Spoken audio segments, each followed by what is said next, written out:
विशेषकर आम कि दिन तले आम अंचल तेंतुलखुंटी ब्लॉक उजारगुड़ा पंचायत अंतर्गत 13 गोटी ग्राम को नहीं अनेक जगार अजणा व्यक्ति माने सॉइल टेस्ट करवा बोलिकिना से माने आसी से माने गोटे कंपानी रो ना दे से माने घर उठीज गाँ उठीज जमी नहीं जिबे यही सब समस्या सृष्टि करिथिबा हेतु आमे आम मानकर ज्ञात आसी नाला तेणु आम निकटस्थ तहसिलदार को तेंतुलखुंटी रे देखा कलु तापर तहसिलदार ग्रीवेन्स रे आम मान को डकाई सहित आलोचना कलापर पुनर्बार आम मान मन में गोटे सन्देह बा डाउट रही जाइथिला तेणु आम आम जिलापाल निकट में आज आम दाबीपत्र देवाई आसिलु एवं तांकरी ठारू आम मैंने प्रतिश्रुति पाइलु जे केबे मध्य कि कश्मीर काले मध्य हेब नहीं यह जे मु प्रतिश्रुति देउछि कौन सी लोकंकर घर भंगा जीव नहीं कि कौन सी लोकंकर जमी क्षय क्षति हेब नहीं यह जे आमे प्रतिश्रुति देउछु और एथि लगी पूर्व कौन सी चिठी पत्र आम हस्तगत है नहीं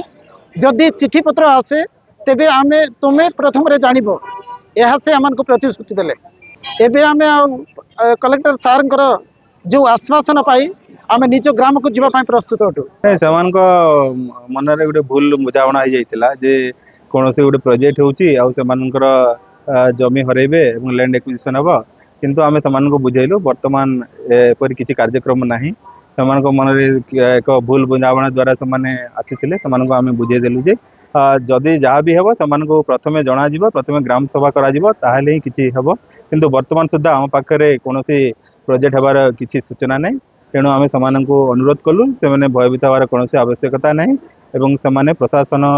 उपर भरोसा रखु जहाँ भी हम से जनई कर कार्य कर हाँ बर्तमान से बुझी जाने एश्योरेंस भी पाइले जे वर्तमान किसी कौन हेबार नहीं एवं से बुझिक वर्तमान निज गाँव को जाऊँ आम पूजारीगुड़ा पंचायत अंचल 13 रु 14-15 ग्राम रही आ से ग्राम भितर गोटे किसी गोटे अजणा व्यक्ति माने आसी एरिया जाक सर्वे करी बुलुथिले आ से विषय नहीं कि आमे अंचल मध्य चिंता आसिला जे अजणा व्यक्ति केबे काहा को आमे देखिनु आ से माने काहे कि ए सब कार्य करूछंती एही विषय ने आमे आम अंचलर तहसीलदार पाखे आमे जाइथिलु आ से भी बुझाइले तथापि हमको संदेह हैला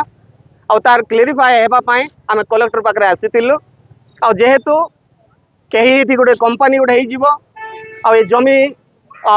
गाँ गुड़ाक उठीज यही प्रकार इनफॉरमेशन आम मान पाखे आसला एपाई से उद्धार आम को पाइबा बोली आम कलेक्टर ठारू क्लियर बुझापी आम कलेक्टर पाखे आसलु आगे कहले कौन सी हेबार ना आ कौन सी कंपनी आसबार ना आपण मैंने निश्चिंत रुहतु आ कौन से लोकंर जमी जीवार ना कि कौन से लोकंर घर किसी कौन सी हेबार ना यही कथा से आम मान को बुझाइले निश्चित भाव में आम कम सफल हो तेणु आम जीवु।